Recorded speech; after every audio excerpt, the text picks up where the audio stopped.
right now with climate change. And there is essentially nothing we can do about it. So that's what's really sad. There's nothing we can do about it. It's all of the feedback loops are in place. It's in trouble and it's dying. We face a time of environmental destruction that is unprecedented in human history. In fact, we are taking this moment to come together and look at what's actually going on.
Good evening, everyone, and welcome and thank you for joining us. Welcome to Environmental Coffee House, and as always, I am Sandy Shellis, and with me tonight is my partner Jennifer Hynes and Eliot Jacobson, Professor Eliot Jacobson from Climate Diaries. Correct? And Jennifer, I'm going to give it to you tonight. Methane is a somber issue, actually, and this research is kind of somber to me. The greenhouse gases and the things that are happening with our inability to control said greenhouse gases. So, Jennifer, why don't you take it away? And here we go. Oh, well, Elliot, may I just say what an immense pleasure it is to do this show with you tonight. I've been watching your work a little bit, and I did see your guest appearance on Sandy's last show, and realize that you've become quite the player in the arena. So, methane has been a subject that has been, I guess, near and dear to my heart, publicly at least for the last 8 years. And, you know, it's something that hasn't really been highlighted too much, but it's so critical. And this latest article, Elliot, which we're going to be talking about tonight, this just came out in the Guardian. Methane much more sensitive to global heating than previously thought. So that's what we're going to be talking about today. But welcome to the show, Elliot. So good to have you here. Well, thank you. Thank you for both of you for having me here. This is a real honor. I had a blast last time, Sandy, and I'm so happy to be back here. It's great to meet you, Jennifer, and let's go. All right. Great.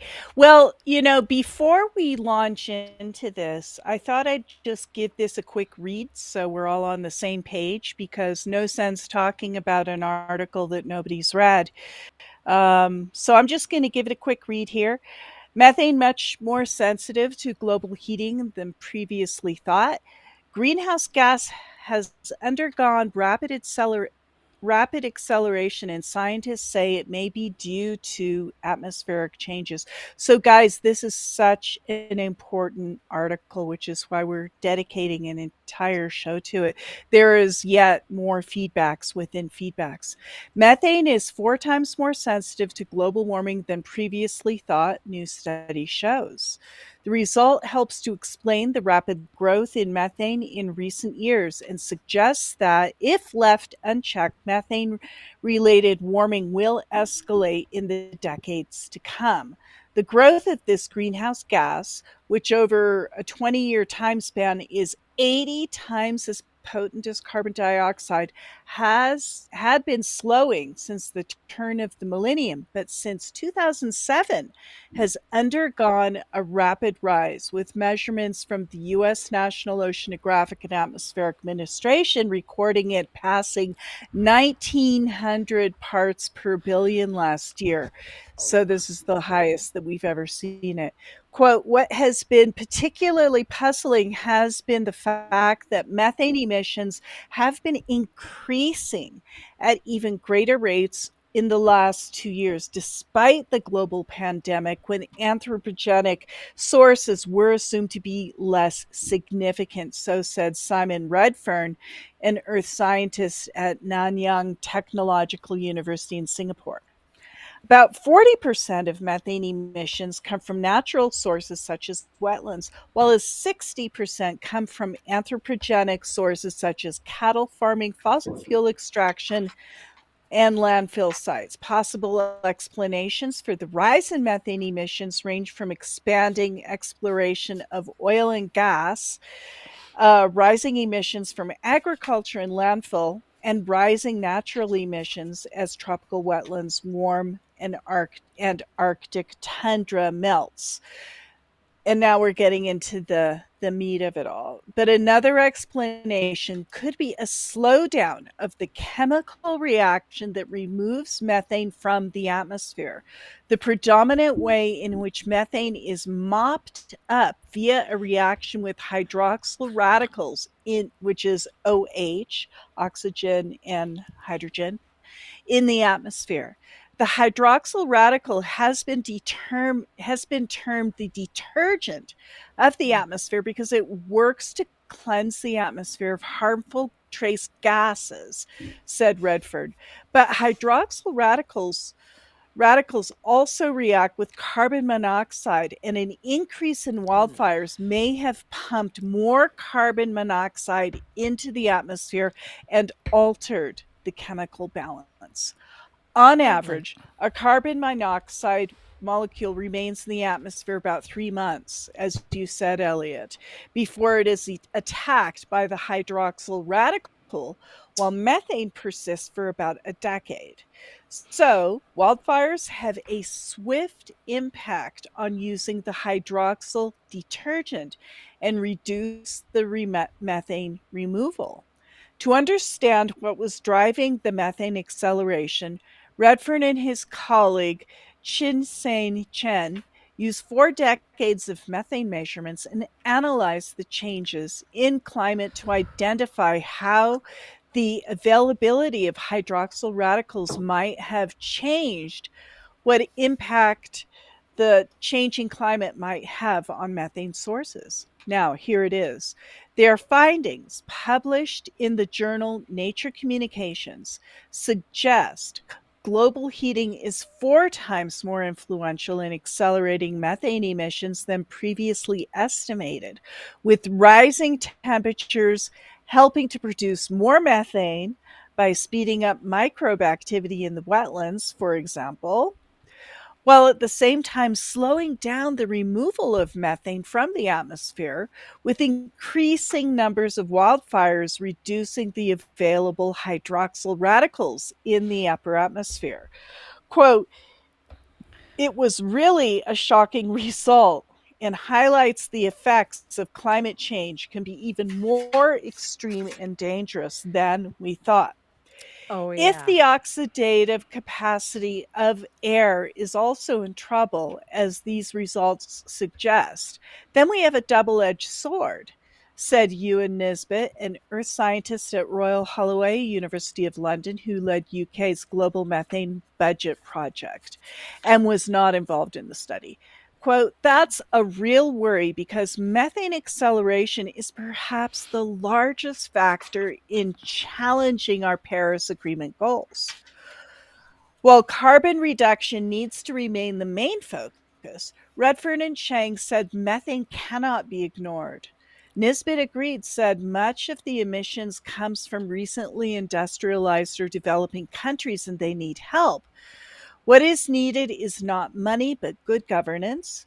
We need to persuade China and India, the two biggest emitters, to join the global methane pledge and deal with their coal mine vents, crop waste, fires, and landfill emissions. And we need to look at Africa, where methane emissions may be growing rapidly from a growing population and widespread crop waste, wildfires, landfills, and warming natural wetlands. So, last paragraph. Meanwhile, reducing and preventing forest fires and biomass burning is also important. The worry that climate change may accelerate such risks, feedback to accelerating atmospheric methane concentrations is a vicious circle. So there you go. There you go. There you go. There you go, Eliot. I mean, that's a shocker because there are feedbacks within feedbacks. What's your kind of like takeaway about this article that we just went through? Well, I spent a couple of days on these paragraphs where they said, well, it's only been a couple of days, but what the word sensitive means and what the word influential means, because those are kind of non-word words, right? To have something be sensitive or influential. So I tried to dig, I'm not a atmospheric chemist, but I tried to dig into the actually what's going on here. So if I can sort of summarize it in more geeky terms, Please. what they Oh, go right ahead. Please do. Geeks are So- us. Nerds, Geeks are us. Yes. So I guess there are what they're doing is highlighting two feedback loops and saying that the IPCC grossly underestimated the strength of these two feedback loops. Okay. So let me just enumerate what those two feedback loops are. So the first one is that the methane that's in the atmosphere creates more warming. That warming creates more fires. The fires create carbon monoxide. The carbon monoxide cannibalizes the hydroxyl radicals, right? Which means that there's less methane taken out of the atmosphere, which means the methane goes up, and consequently we have more fires and so on. That's that loop. And then the other feedback loop is that more methane, again, it creates more warming. That warming creates more anaerobic decomposition in equatorial regions. And that equatorial decomposition creates more methane. And so that's the second feedback loop. And according to the IPCC, if you sort of add up all the feedback loops together, it comes out to 0.02 watts per meter squared in global warming potential. And so what they actually say is, no, the number is not 0.02, it should be 0.08. And I was trying to think of a way, because that sounds like such a small number, 0.08 watts per meter squared. So with your permission, I'm going to give the worst possible analogy for what 0.08 watts per meter squared means. Go for it. Do you need music? I'm sure Give you him will at have least a sound. a gong or something. Come Okay, on. we're gonna give you this. Oh, Beautiful. let's it's up get there somewhere. there. The Yes. fairy dust is coming. Yes. Okay. Here we go. So 0.08 watts per meter squared is about the same as 42,000 Hiroshima atomic bombs per day going off planet-wide. So Holy cow. so it is, Hell yeah, it's that's how much. So the difference, I'm sorry, the difference between 0.08 and 0.02, that zero point zero Yeah. 0.06 difference is about Yeah. 42,000 extra Hiroshima bombs a day Oh heating the my planet. goodness. Oh So, my it, goodness. that makes it feel like a lot, right? And Oh, it certainly does. And is Oh, that what we can expect because of this additional feedback? We can expect that much extra warming in a that's certain exactly what given they're saying. I period mean, of time? that's yeah. So that's kind of how I condensed this article into something real tangible. Try to make sense of these words, influential and things like that. Which don't seem to mean a lot. I mean, they're power words with little meaning. So yeah. But I want to put that in perspective if I can, if you don't mind me rambling for just a second more. that's why Um, you're here, Ramble Elliot. away. We Yeah, want you to ramble. that's why you're here. So right now, the Earth energy imbalance, which is the difference between the energy coming in as solar radiation and the sort of reflected, long wave radiation, heat radiation, is 1.64 watts per meter squared, right? And a lot of that is made up of the totality of methane and the totality of carbon dioxide, all the other GHGs. So what we're doing is we're tacking a little extra bit onto that, right? Mm. And so what they're saying is there is this little extra bit. So if you actually take the totality of the Earth energy imbalance, that comes out to about 1.15 million Hiroshimas a day. So what we're doing is we're adding an extra. Absolutely inconceivable. How It many is. Hiroshima bombs does that relate to per second? Do you happen to know that Um, conversion, Elliot? I Because think it's the only 86,400. You divide, no, no, no, you divide by 86,400. So let me just do that. the only Wait a reason I'm minute. asking is because I know when I first started being a It's public 13.3. activist on this, like, oh really? Oh, that's Yeah. devastating. So 8 years ago, at that time, there the extra warming, the warming hitting the earth was like 4 Hiroshima bombs per right. second, but now it's like much, much more, Yeah, much so if more. you can actually like do this whole Google search and you can see them saying it's 3 and it's 4 and then they do a number just over the oceans like how much heat content the oceans are absorbing and stuff and so they can actually measure, then 5 and I think I found 7. But then, I did this calculation from scratch myself using the brand new number and this earth energy imbalance has been just skyrocketing in the last Mhm. couple of years. And then I double checked it and I actually posted my result on Twitter. And the guy Mm. who came up with the 3 Hiroshimas per second that I guess James Hansen used in a testimony, he Yes, he right. he said I was right that it's 13.3 now. And Leon Simmons, Really? Leon Simmons also verified that my math was correct. So yeah, Wow. we are at 13.3 So Hiroshimas per second right now. Wow. So, Elliot, if we could just dive down this rabbit hole a tiny bit further, do you know the acceleration rate, or how bad is it getting worse? Like, how hot is it getting? How fast is it getting hotter? Over From time. this. Does, Yeah. yeah, no, um, it's It's just getting bad. really, It's bad. yeah, We can say it's bad. I'm not exactly sure how to measure that, like on a global scale, because we have these, La Ninas and El Ninos.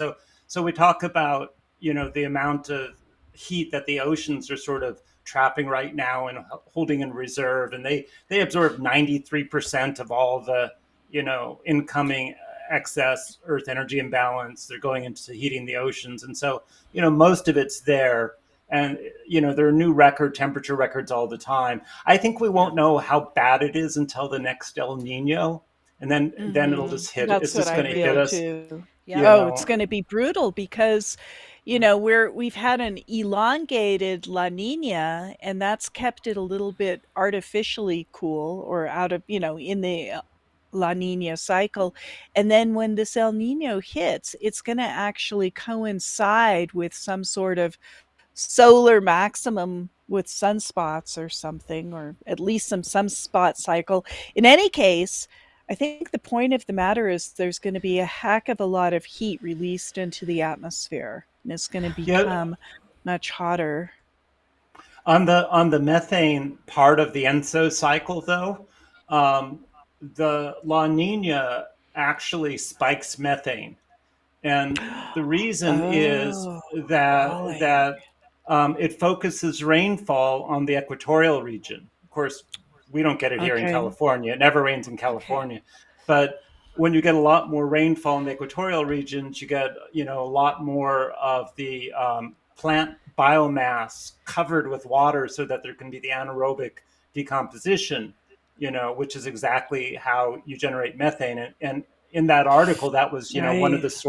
one of the sources of methane, one of the largest the largest natural source of methane. 30% is wetland decomposition. So essentially, it's when Right. we have a La Nina, that's another indicator here. So Oh what my we're God. doing is we're getting all this extra rainfall at the equator right now, combined with all this extra heat, creating huge amounts of methane that way.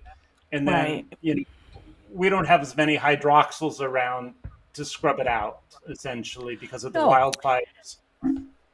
Yeah, that's so we're what the essentially Twitter. double loading. The methane is not leaving the system nearly as quickly due to hydroxyl radicals, and it's getting loaded and supercharged at this end. So it's basically increasing all the way around. So we're kind of pumping up our methane reserves. And as they said in that article, it was 1900 parts per billion. And I believe that's a global average ever, right?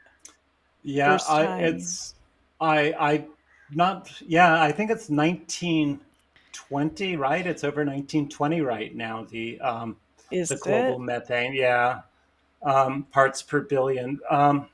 But there's another sort of weird part of this is that I started asking about hydroxyls about a year and a half ago. And, I started thinking, like, because all the isotope studies show it's not the it's not the clathrates, it's not the permafrost, right? It's that is releasing some. There's no doubt we're getting some from that, but we're not getting enough yet. And, to really account for this spike in the last 2 years. And when that goes, we could have 5C warming in 2 years if that it Yeah, goes. this is just Um, really messed up. but God, but I'm we're sorry. so I kept on asking, well, what could it be?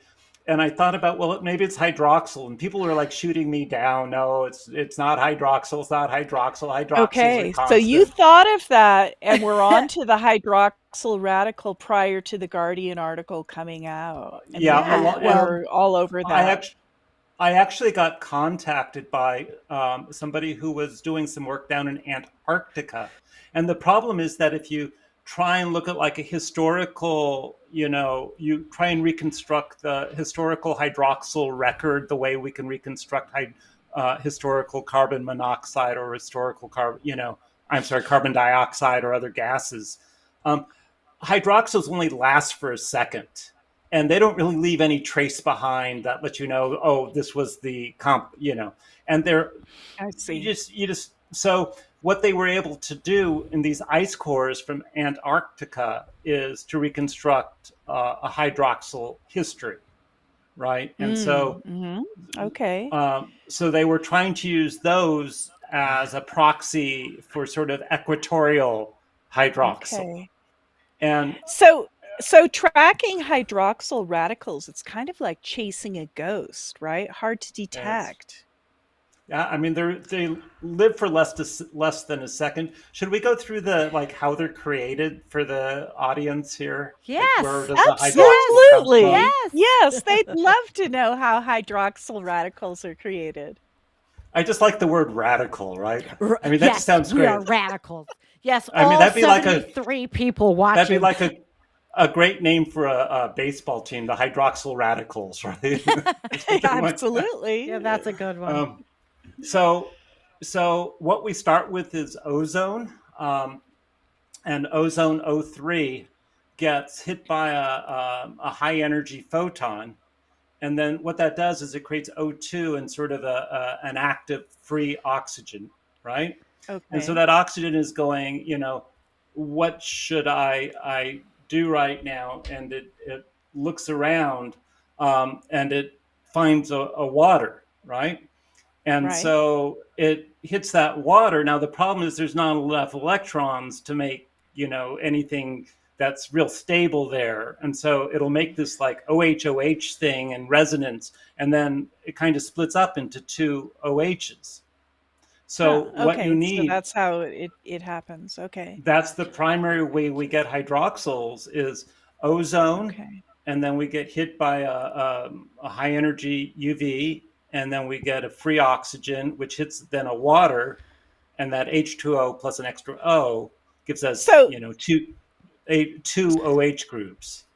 So the hydroxyl radical, the OH, its natural inclination, if it had an inclination, is to immediately oxidize anything that it runs into. And the And first thing absolutely it runs anything. into is Oh, is carbon monoxide. Usually, if there's a fire and there's a huge amount of carbon monoxide being released, boom, the hydroxyl radical is gone, the carbon monoxide is gone, and in its place we have carbon dioxide. But if we hadn't had that fire, we could have maybe reacted with something else like methane, like CH4, and oxidized that rather than the carbon monoxide. Is that the concern, kind of, that Well, with all the I mean, that's exactly it. So that hydroxyl, the hydroxyl wants to oxidize anything that has a carbon in it.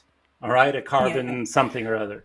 And so CH4 or CO or whatever it is, it wants to oxidize that, right? So it looks around, and because of the geometry of the molecules, right? Some are easier, sort of how Hmm. they hit each other. It works better than others, right? And it turns Hmm. out that it is like somewhere between 100 and 1,000 times easier for a hydroxyl to oxidize a carbon monoxide as it is for a hydroxyl to oxidize a methane. So it will Interesting. preferentially sort of bounce off the methane and then find a hydroxyl, right? So hydroxyls, Hmm. I'm sorry, and find a carbon monoxide. they're So Right, carbon got you. monoxides only last about 3 months in the atmosphere because of this. Their half life is about 3 months instead of Okay. and that's what it said in the article, as opposed to the 9 or 10 years yeah. for methane. So yeah, it's these hydroxyls. We desperately need them to be oxidizing our methanes, and those pesky carbon monoxides are getting in there and The eating up all the the Hmm. actual all. and the actual, article from Nature Communications right in the beginning, bam, they give you that boom right there in the beginning. It's telling you about the numbers and the direct much higher than the IPCC AR6 estimate. There you go. That's all you have to know. It's like, holy crap. I wonder what's the next kind of research that will bounce off of this, do you think? I think people are going to want to verify this. This Okay. is one paper, and it's so All right. important. Um, I mean, Yeah. an example of like why we need more of this is this paper that just came out a couple days ago saying that there is this huge newly discovered methane hole over the equator, not methane, ozone hole over the Ozone. equator, right? Yep. Over the Ozone hole, equator. No Yeah. kidding, because I've right? It heard of just the came. ozone holes over Antarctica, No, but I this hadn't one. heard about them over the equator. Well, at any rate, so if you look at this, like this paper made a huge splash internationally. Everybody said, "Oh, and they said it was like I don't know, 3 or 30 times larger than the hole over the Antarctic. This sort of equatorial, Really? yeah." And so people were totally freaked out about it because Again. what would it mean if there was an ozone hole over the equator? It would mean there was less ozone, right? Which would mean we would have fewer hydroxyls. So that would Yeah. certainly be another explanation of why there are fewer hydroxyls because there's less ozone, right? Um, And, that's very alarming. Elliot, do you know You if think? it's very alarming. Do you know I- if this ozone hole over the oh, equator is, I mean, is it persistent? Is it seasonal? Is it one time? Is it still there? Is it getting worse? All So these those questions. so those are fabulous questions. And so the whole point of me telling you this is that the media has absolutely gone wild with this story. Oh, And you will, really? like, if you Google ozone hole over the equator, you will see left, right, and sideways people talking about it's been there for 30 years and nobody saw it. It's now we know about it. Are people going to get cancers and all these things? And then Forbes just published an article today where they had some other climate scientists kind of say, well, we kind of think this guy got it all wrong.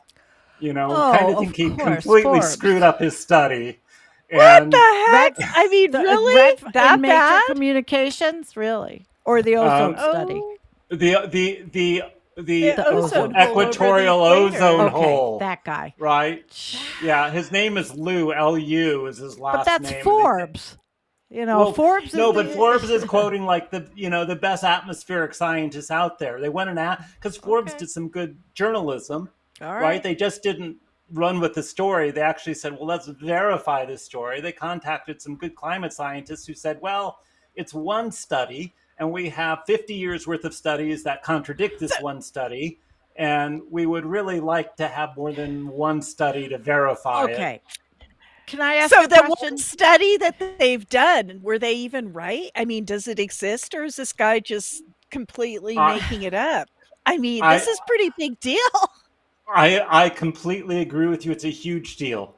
It's a huge deal, and I Yeah. guess I guess the reason I mentioned this was because this study, that we were talking about right now with this feedback loop with the carbon monoxide, Mhm. it's very logical, and it's you think about it, like the logic of it makes sense, and so you kind of want to say, yeah, I believe that, and I do. But the ozone hole for 30 years that nobody found is like, It just doesn't sound right, yeah. does it? I mean, Right. that's very suspect. Right. It feels So suspect, but basically, the both need more media is research. It is feels is chasing a suspect. fake story and whipping up all this excitement over a story that, well, it doesn't really May, even exist, possibly. but if it did exist, it would be another explanation of why the hydroxyls are going, Okay, okay. why methane Okay. spiking Yeah. and hydroxyls going down. So just Well, wanted how to long share will all that. this research take? Can't a satellite just take Uh, a picture of ozone and say, okay, there's I a hole? know. I mean, How come do they on. detect ozone, Elliot? Yeah. How is it seen? How does it I manifest? I don't have an answer to that. I Well, wish I was why an not? atmospheric chemist, and I knew all this stuff really cool. Anybody Yeah. out there, atmospheric chemists? And I did invite Yeah. Paul Well, Beckwith, but I, Yeah.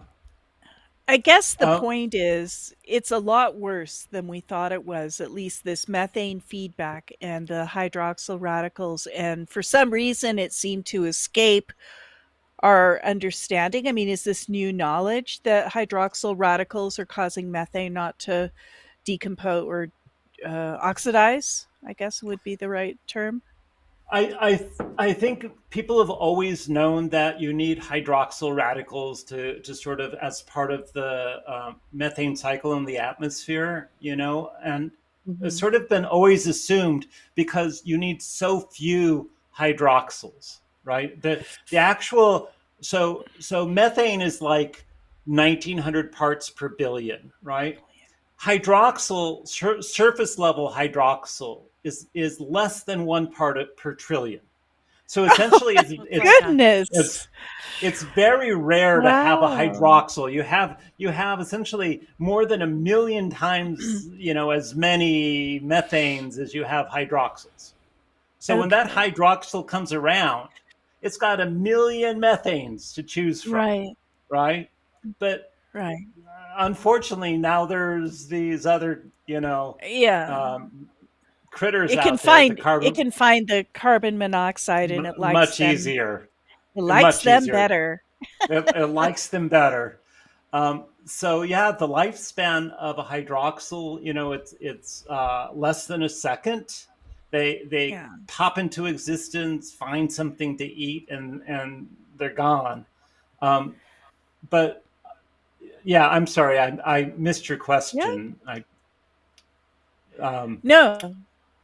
No, that's fine. I'm thinking of a new question at this point, and that is, with this knowledge that we now have about this extra feedback that's going to affect the methane and the persistence of methane in the atmosphere, what does that do to projections and calculations? Do we know at this time if um, anything is different, if we take this into consideration, get it into the models maybe or something? I think that's a great point, because I do think the models need to be rebuilt and rerun with this in them, because we're like the article said, we went through completely shutting down the global economy.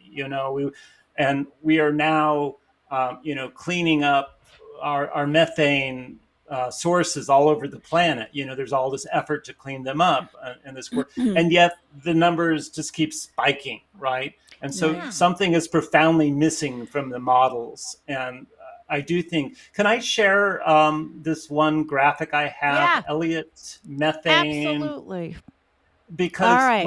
Let's when you look ask at the that graphic. question, like, can we project?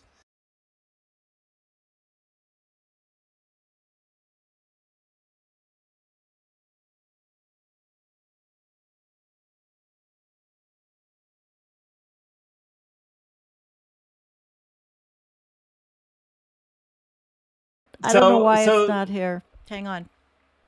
Go ahead. We'll um, share it a second. hang on, I'm going to resend it to you, and then Okay. at the very worst, you'll have it in this email.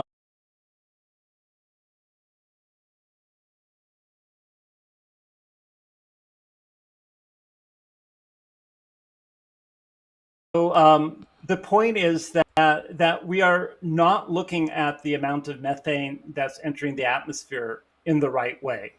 That the Mm. Every time you look at like how much methane is in the atmosphere, you either look at, for example, the NOAA graph. If you want to bring this one up, the CH4 underscore trend one. Oh, This is one of the ones I'm that still looking for the other one. you would look Oh at. my So if goodness. you go to NOAA, you can find like their graphs that show you the trend line for methane, and it's stabilized for almost a decade, somewhere in the early 2000s, right? And everybody thought, oh, we've Yes. got methane under control, oh, Yes. we're all patting The each other monthly on the back. mean? Um, yes.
I am working hard on trying to get these pictures up. Forgive me. Okay, here we go. Which one did you want? This one. Um, the CH4 underscore GR, the one that's just the raw methane numbers um, increase. Yeah, I So know. Got it. CH4 underscore, I got that's it. the one. I know. So, Sorry, so guys. this is the chart that NOAA publishes, right? That everybody quotes that says, look how much methane is going up year over year. And they will say, oh, look, in 2020, methane increased by 15 parts per billion. And in 2021, methane increased by 18 parts per billion. Wow. And they would be correct in saying that, except that that ignores a very this graph that NOAA puts out ignores a very important point, which is that the half-life of methane being 110 months roughly means that we are constantly taking methane out of the air. Roughly 7.3% of all methane that is in the air today will be gone 1 year from now, right? So if methane is 109 is 1900 parts per billion today, if methane is 1900 parts per billion today, that roughly means that 140 parts per billion out of that 1900 will be scrubbed out by hydroxyls over the next year, right? So Oh. so if it's 1900 today and then 1920 a year from now, well, how do you get from 1900 to Ah. 1920? Well, if you go from 1900 to 1920, well, that 1900 had those 140 parts per billion taken out just by the scrubbing from hydroxyl. So in Hmm. order to go from 1900 to 1920, we have to add all 140 back plus those 20 more. So Right. to go from 1900 to 1920 actually required 160 parts per billion. Okay. All right. You understand what I'm saying? Hmm. Yeah, So so because it's constantly degrading, you have to keep adding additional more. And I right. guess if you have a festering mess like the permafrost, that could be an additional source of methane to jack up the overall concentration of It, methane in the abs- atmosphere for a it's while. absolutely one. It's absolutely Mm. one of them. Mhm. So now, Sandy, now I want you to go to Yeah. now.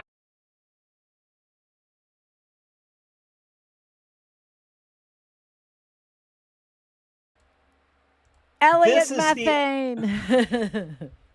this is the actual graph of methane growth in our atmosphere.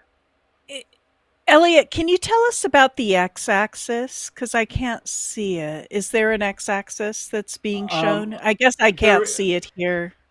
yeah, there is. It's just the year. So on the Okay. left hand side of this thing is the Oh, there it year is. Got it. 1985, and on the right hand That's is the good. 2021. That's So helpful. so this is the actual amount of new methane that is going into the atmosphere every year. So unlike the NOAA slide that just tells us the raw gain, this actually, the graph I've produced takes into account that the half-life of methane is 110 months, and that Uh-huh. in order to go from one value to the next, you need to add back all of the missing methane that got scrubbed out, and then add that additional amount to get to the new record high. Yeah.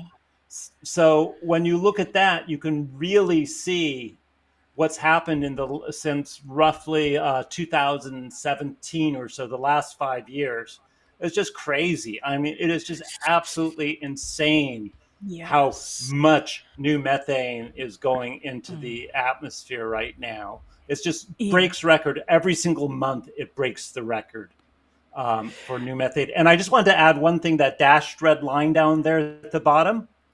Yes. Yes. That is the 2030 reduction by 30% goal from COP26. So that dash red line represents where COP26 says we need to be by the year I 2030. see. Oh, and the fact is that we're way over it and not looking like it's going to ever really hit that red line. It's just crazy to think we're gonna, when you look at what's happening, that, Yeah. yeah, I can't imagine it. Um, let's, if you don't mind, can we turn our minds to the future a little bit and up to the Arctic? Because that has been something a lot of us on this show have been watching for many, many years. And in particular, we're interested in the clathrates. And I know you said that at least at the moment, the clathrates are not a threat. Do you anticipate that methane clathrates will become a major player in the methane emission story? Um, all we need are a couple of good heat waves. you know, I think we're that close. Yeah. It's really close. And you look at what's happening right now, above the Yukon and the Northwest Territories of Canada right now. They're having this heat wave right up there that's just mind blowing, Mm-hmm. and it's going Hmm. on Okay. right now. Stick that thing on the East Siberian Arctic Sea, right? Mm, And over Siberia, and I have no mm. idea, what that could do. So yeah, I know there are some clathrates that are sort of in that part, but the ones that are really sort of more dangerous are the ESAS clathrates. So yeah, absolutely. They do these isotope studies. I'm not up to date on those, but I know that, from what I've read, there isn't really an indication in the global um, sort of methane accounting that those are Mhm. right now a significant player. I mean, they're certainly a player. There is methane coming out from there, but it's not like the methane bomb has gone off and we're going to see 5C warming in 2 years. So let's talk about it just a little bit, if you'll indulge me. Is there a methane bomb? Do you think that it could get? I mean, and it doesn't have to explode. We're just talking about a certain level of really big methane emissions, right? Do you think that there is, in fact, a danger of the clathrates melting, thawing, and emitting into the atmosphere, so much so that there could be a bomb? Or do you think that that's really not something we need to concern ourselves with? I think it's absolutely a huge problem. There's no question that that's one of the, you talk about things that could cause global extinction in a period of 2 years, like from point zero to like the entire planet is gone, right? In 2 years, and that's certainly one of them. Some huge methane burp from that part of the planet. Um, and I just crossed my fingers on that one. I don't know what I'm crossing my fingers for because we're going to get it one way or another, over the coming couple decades. But Mhm. yeah, there's no question that these things are have the potential to go off at any time. Okay. Well, I'm really kind of, in a certain way, I'm relieved to hear you say it, because it has been a matter of quite a bit of controversial discussion, and different people say different things. And some people, even in the US Geological Survey, Carolyn Rupert said there's no methane bomb. This is not a Oh problem. yeah, that's Do you, false. do Yeah, Oh, you, do that's you know what she do you was know what wrong, I'm talking Jennifer. about? Yeah. Yeah, yeah. so Yeah. So it's an interesting point because when you start talking about methane, everybody has their favorite like solution. Like they'll say everybody should ride bikes or become vegans or X, Y, or Z, or it's the clathrates or Siberia or it's this or that, right?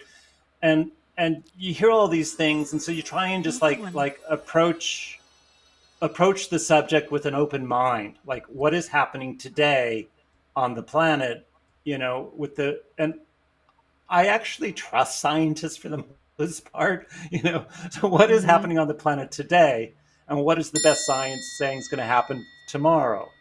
And when you look at that, this article that we're going through right now is the best science today, right? It is the top science happening today. And the top science happening today is also saying that the clathrates are an impending disaster, but they're not a present disaster, right? Hmm. And so, I buy both of those things. So when I make a post on Twitter and people come back, oh, you should be a vegan, or what about the clathrates? It's like, please, you know, the You both of put those are yourself inconsequential. and you put yourself out there, and I'm glad you do. Um, There have to be more people like you to put yourself out there with the yeah. credentials you have. I think that I'm surprised that people have, because I'm kind of a math guy and, some science background, but I'm not an atmospheric scientist, but, um, or somebody who's been studying these things for, 30 years, like Hansen or someone, 40 Right. years, I guess. Um, but, you just, as a human living on this planet, at a time when essentially collapse is imminent, right? When there's no question that we're in the midst of the sixth great extinction, that where you can see signs of it almost every day. You go onto Google and you type in climate change, and you only focus on the news articles, and you only focus on the news articles that have been posted on climate change in the last hour, and you get 6 pages of those articles now, right? There I are know. six Now, it pages of was now. not.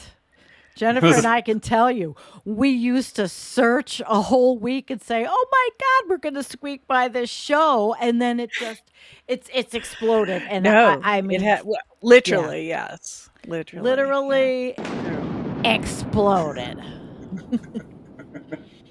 So I there's no question that people are now aware of it, and scientists are aware of it, and so there's good science out there now, and there didn't used to be. There used to be a lot of sort of speculation, weeks, like this whole idea that we would see the first blue ocean event by 2016. you know if you actually look at the what was happening like annually with Arctic ice extent from the period like the late 2000s to about Right, 2012, right, you saw this right. you saw this huge annual decline, Of right? And course. everybody and his sister and brother knew that we were going to be ice free by 2016 based Oh, on year yes. after year after year of that, Uh, right? And then it just yes, I stopped. Right. yeah, well, I mean, between Mm. 2007 when the sea ice extent for the very first time just really dropped through the floor, and then in 2012, now we haven't gotten to the same sea ice, the low sea ice extent of 2012, but I don't think that that matters so much because the volume is so much less of the Arctic sea ice, and that's really what matters, I think. Well, well, I think like we're talking about albedo, right? So the total reflectivity of the Arctic doesn't care Yes. how thick the ice is. It only cares about there being enough ice to give a nice bright color, right? Which Right? maybe a meter of ice would do. So beyond a meter of ice, I don't think thickness matters a lot as far as albedo, but it does matter as far as what's going to happen next year, right? Right. Um, Mm. so, so the Arctic is not going to hit an all-time minimum this year.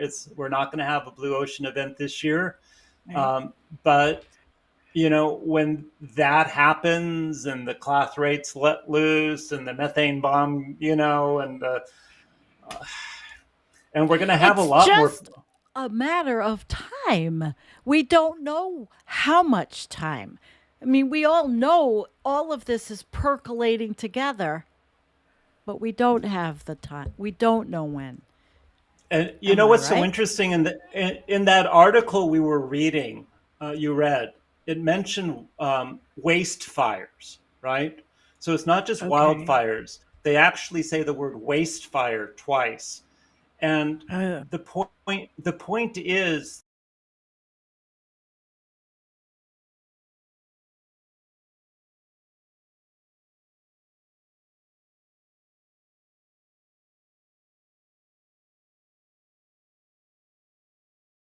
the methane.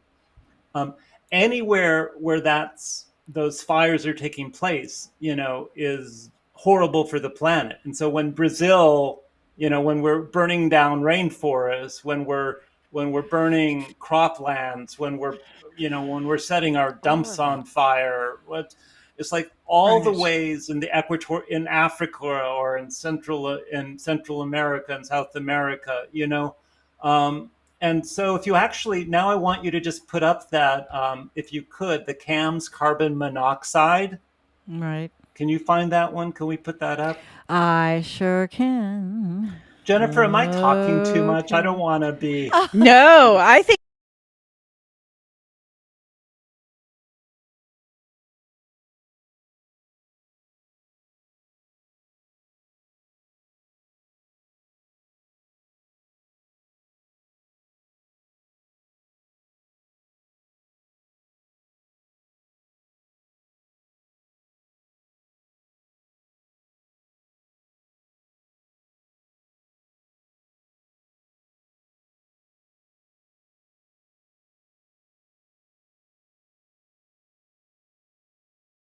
Carbon monoxide right now. And okay. That's and what you can interesting. yeah, so what you can see is this equatorial region in Africa is a huge Yes. generator of carbon monoxide. And so that is sort of like a key way that, you ask, where should the methane be scrubbed from the atmosphere? Well, that's where it should be being scrubbed, is right in that area of Africa where there's all this rainfall Yeah. creating methane, right? Creating the conditions Yeah. for anaerobic methane production. And so Eh, go ahead. yeah, I have a harebrained idea. Is there like could we create like a hydroxyl radical generator machine and just like load up the atmosphere with shoot it full of hydroxyl radicals, right? Is it possible? Can you It generate would it? Can you do it? you certainly could. It would take a lot of energy to do it, though. You'd Would probably it? Yeah. burn a lot of fossil fuels in them to do that. Oh, well, Um, that's not good so either, if is you it? think Who would about, we like, ask to do it? Who would we Elon ask to Musk, of do it? Yeah, course, I was Elon just Musk going to say that. Oh my God.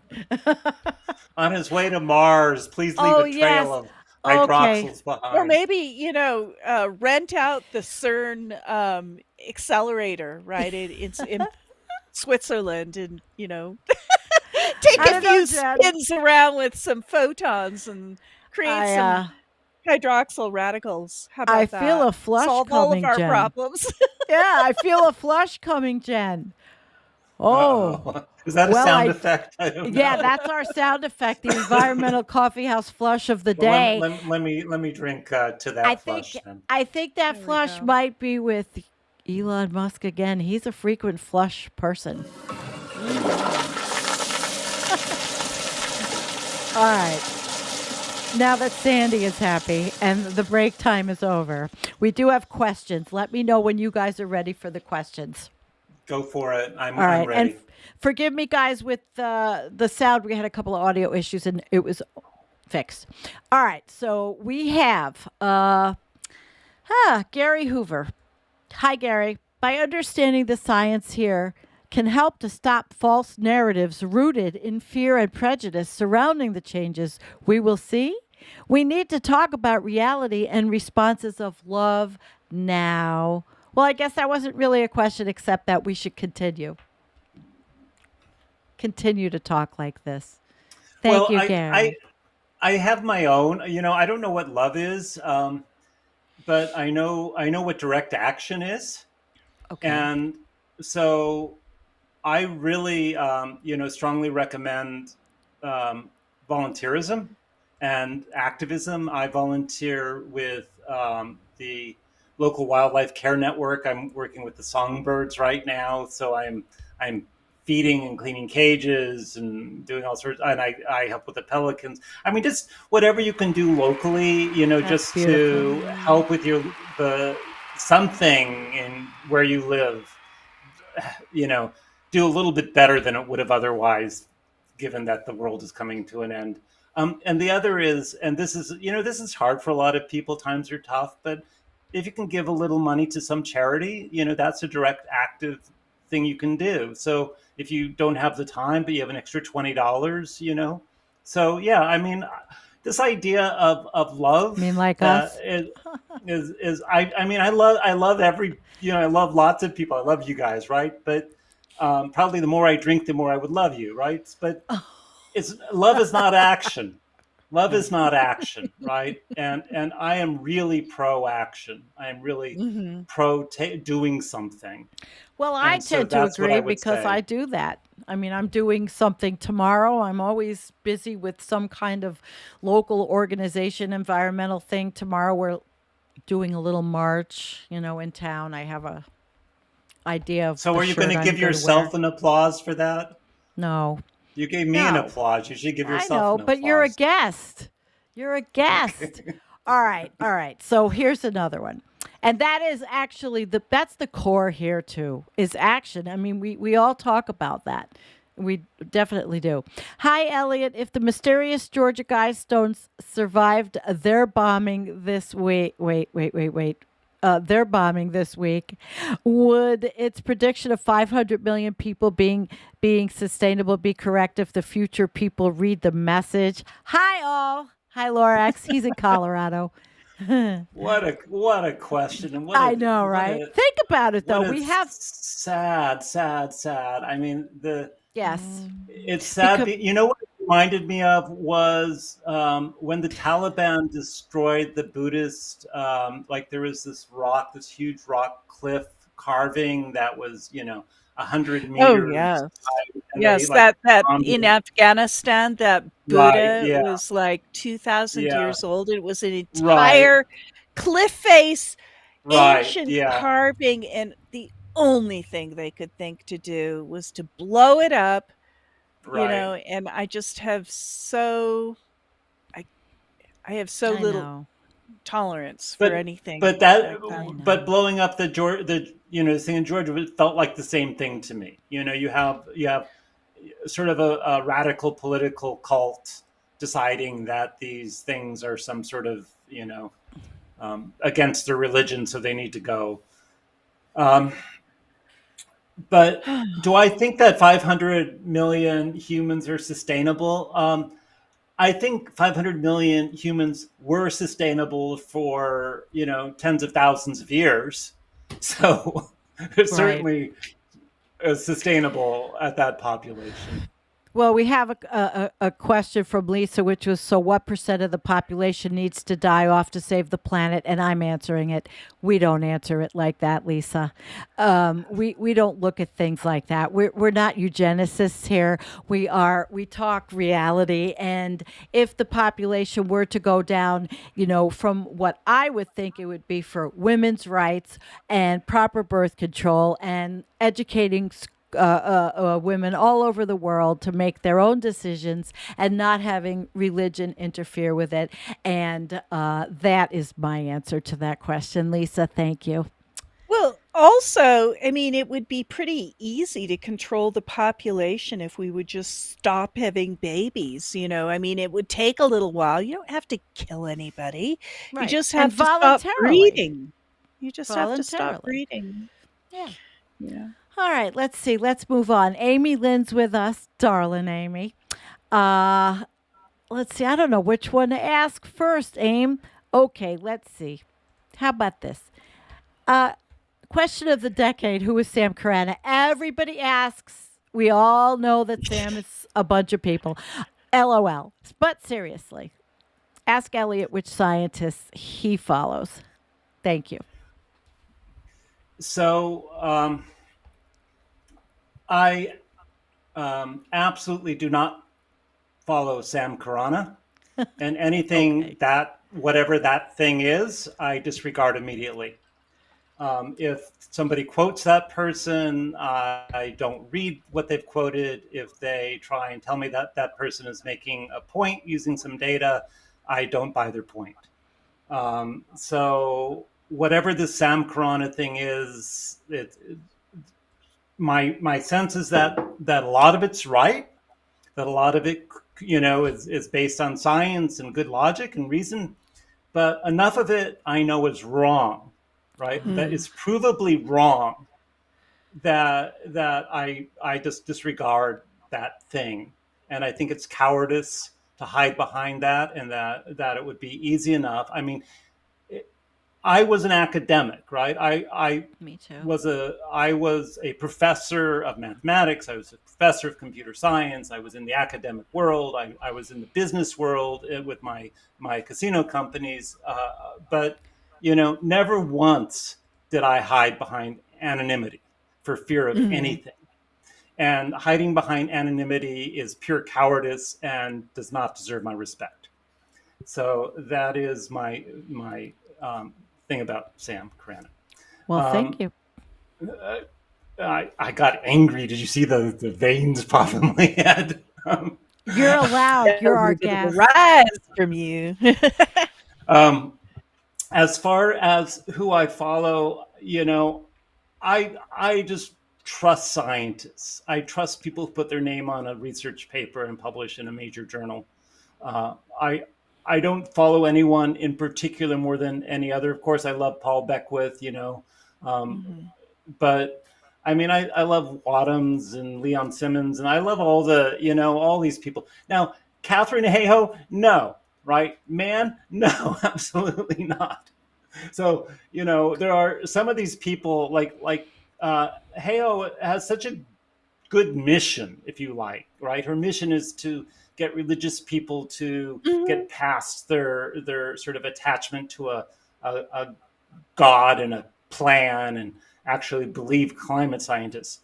But she still hides behind hope as part of her Oh, religious very much so, theology. very much so. But And I don't you think that think? she couldn't I think that she couldn't, present it to the Christian right the way she Right. does down in Texas. I mean, think of where she's at. Hmm. If she didn't follow it up with a little sweet after chaser, I mean, I don't think otherwise she'd be rejected outright, don't you think?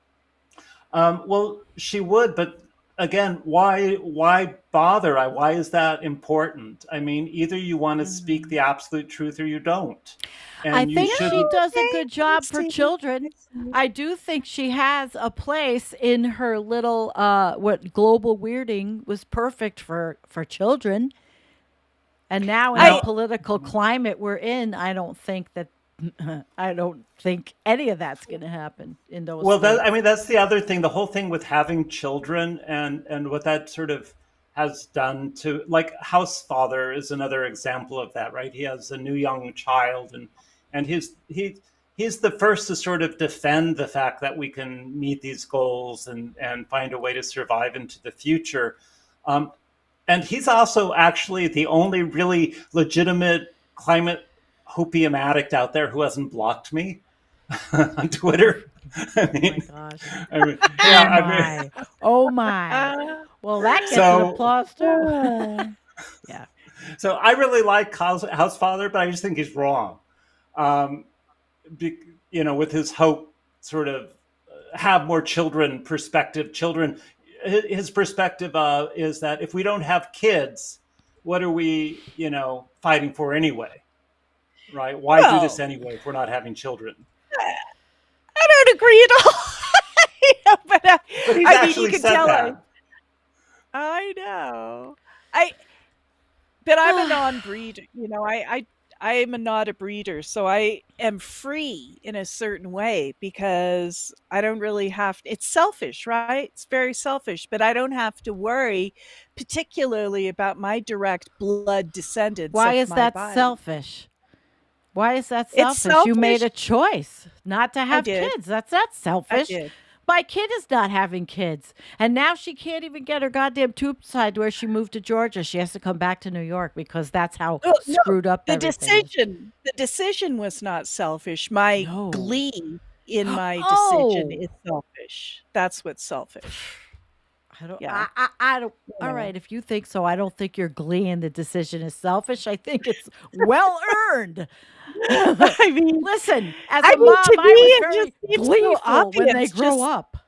bloody humans, stop breeding. Just stop. Stop breeding. Don't fuck. Enough. Okay. Well, there are those that I follow on some channels that would say overpopulation is not the problem. It's not the problem. It's not the problem. But, I always say, yeah, it's resources. It's the earth having enough resources for that population. It's not having wildlife. You want to live the Jetsons? Sure. Go ahead, keep going. We'll just have no actual wildlife. And I said, do you know that Amazon actually sells a product called Soylent Green? I've showed the picture. It's called Soylent Green. Yeah. They might think it's a cute little company, but to us, well, anyway. All right, next question. All right. So Elliot, you went through who you trusted. That was Amy's. More or less. Yeah. Okay. Yeah. All right. So, Mike Olinger is with us tonight. And hello, Mike.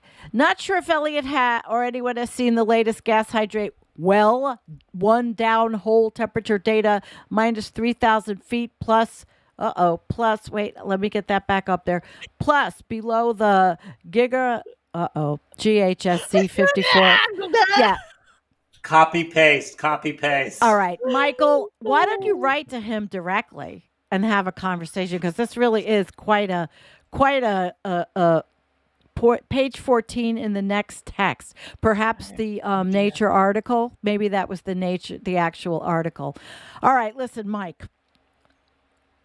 We don't have enough time, so write to Elliot. Okay, you can find him on Twitter. Katja, hi Katja. Question: does this exponential bad methane trump U.S. exponential bad politics? Will it render the politics moot? I think that's very funny.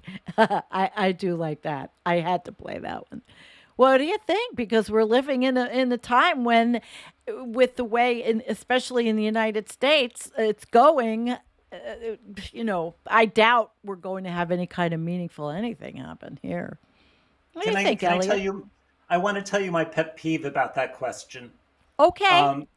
One of the like anytime someone sees a curve kind of increasingly curving up over time, they say, "Oh, it's exponential. It's exponential. Look, it's curving up over time." Essentially, exponential requires zero constraints against growth, right? So if there are any constraints against growth at all, like we are reducing or capping wells, or we're reducing cow farts, or whatever it is, whenever you have any constraint against growth, it's almost guaranteed to not be exponential. And I think that I actually did the analysis on methane growth, and right now it's quadratic. It's not exponential. So It's quadratic. What shape is that? That's like x squared rather than 2 to the x.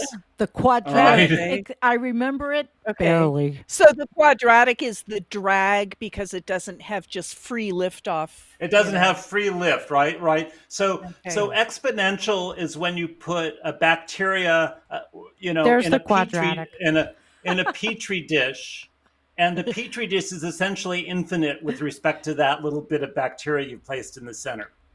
But once that bacteria starts reaching towards the edge, right, and using up most of its food, it's not exponential anymore. It's running into a constraint, a resource constraint. And so there really right now, nothing is really exponential, right? It can be certainly curve fitted to exponential, but it's not really truly exponential. And Okay. I'm a former math professor, lesson. okay? Yeah. We'll take it. We'll take it. So We Get the appreciate math it. lesson. My We pet peeve is appreciate people the using the word correction. exponential when it's not exponential. Well, we appreciate we appreciate getting the learning here. We're Okay. getting to learn. Good. Yeah, we're getting the learning. We like it. Okay, let's see. Somebody, I think Bela had something, but Bela, what wasn't true? Something wasn't true. He'll tell us. That's Okay. not Oh, true, it's not true, Elliot. It is exponential. You're wrong, Elliot. Is Okay. is that what he said? I don't know. I think so. Oh, it might be. We don't know. And let's see here. I have Well, a couple look. more. Processes can be exponential for a while until they Okay. start hitting any constraint at all. But Anything that so starts to break their progress. anything that presses against them, an external pressure at all, is going to stop the exponential growth. So yeah, there's lots of things that are exponential for a little Ah. while, but right now methane is not exponential. CO2 is not exponential. None of these things are exponential. And I mean, yet we can determine based on the trajectory and the slope, we can determine where it's going to be. It may not be exponential, but it's trending up. oh yeah, and the curve sloping up, like that little, Yeah, they call it concave up. right. Essentially, that little concave up shape resembles an exponential to a lot of people in their heads, but It it's does. also, it could be x squared or x cubed or x fourth or any other power you like. It has that same curvature to it. But true exponential growth is very, very rare. Wow. Spoken like a true I'm math so professor. glad to get the straight story here. I think Phil But I people just say think exponential as a convenience because it sounds like a power word, you Elliot, will you know. give us a private class? This is so I think interesting. we're Wow. getting one tonight. Yeah, I think so. Hello, D. Alessandro. Exponential cannot be unlimited growth for obvious reasons. Yeah, that's Right. obvious reasons. Thank you. Okay. That's what I just said. Yeah, that But was it the could be x comment. squared. It could X be squared. quadratic All right. growth. I love Gary. I think this is. Will there be a fire in the sky? Methane burning. No, no. Okay. Was Not that a not high enough song? concentrations for something like that, right? Right, All right. right. That's good. And Lisa, can OH be made and introduced to the atmosphere? Cha-ching! And that was my hydroxyl radical gun. Yes, That was absolutely. my hydroxyl Just radical gun. That's what we want to do. yeah, Wow. Medea's let's do Lisa and I that. want to do it. Wow. It's a good idea. Well, good, good. Well, we have been an hour and 17 minutes. This has been, even with the little couple of audio glitches, which I figured out, this has been great. I've really have to say I've enjoyed the symbiosis of the two of you, Jennifer and Elliot. It's been my pleasure to host you. Well, thank you. Let's do It's that. been really fun. This has been great. I feel like I kind of dominated here, and I Oh always feel no, like I that's your shouldn't, role. Elliot, no, but we bring you here to dominate. We hope you will dominate, and you Yeah, have you're dominated. the And guest. we're We so happy are. you have. But no, Yeah. it's been fun, and I like saying these because these are things I think about all the time, and so it's great to be able to share what is in my head with some people who actually want to hear it. We did, and we enjoyed it. And I think everybody did here because we still have the whole group is still here. And I think that this will be the kind of show that people will go back and watch again to get, to. I will because I always watch them over again. So, Elliot should be a regular, Sandy. Well, I will ask Elliot back again, and I like the symbiosis here. This was terrific. I quite enjoyed it, even though the topic is serious, as all of It our is. topics are. I mean, we cover some of the most difficult stuff to cover, and it is what it is. I'll give you both the opportunity to give the closing shot, guys. Well, I just want to say for myself right now, I mean, I'd love to end happy, but these are profoundly troubling times in all ways, right? Everything about the world right now is sad. So just go out there, be as kind as you can, be as generous as you can, and find a way to be of service. And yeah, maybe that will be a way to get through this as time goes on. Kindness, beauty, caring, all those kinds of things. I try to live my life, and I know Jennifer does, and everybody on this team on Environmental Coffee House does. We try to be kind, giving, caring people in our lives. Yes, indeed. And Eliot, it has been such an immense pleasure to talk with you today. I've been really looking forward to this conversation, and you do not disappoint. Thank you. Thank you. Thank you. You Thank you. too. It's been a pleasure to meet you and have this conversation with you too. It's just been great. Thank you. All right, Another guys. person that, I mean, another methane geek. Yes, that was the best part. I knew this was going to be magic. I knew it. All right, guys. Well, thank you, everybody. Gary and Tom Hall and Midas, Lisa, Beela, Rich, Kay, Donald, Scott, Shadow Star Ace, Kim, thank you for moderating. And Gary, thank you for moderating. Pete Bergs, James Darling. There's just so many of you. We will be back on Sunday night, Jennifer and I, with our usual. We're going to do a little bit about water this Sunday night. Definitely going to cover the water. There's a lot of it, and there's not a lot of it, depending on where you are. Peace out, and thank you.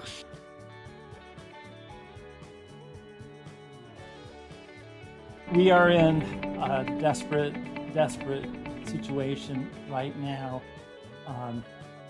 with climate change. And there is essentially nothing we can do about it. So that's what's really sad. There's nothing we can do about it. It's all of the feedback loops are in place. It's in trouble and it's dying. We face a time of environmental destruction that is unprecedented in human history. In fact, we are taking this moment to come together and look at what's actually going on.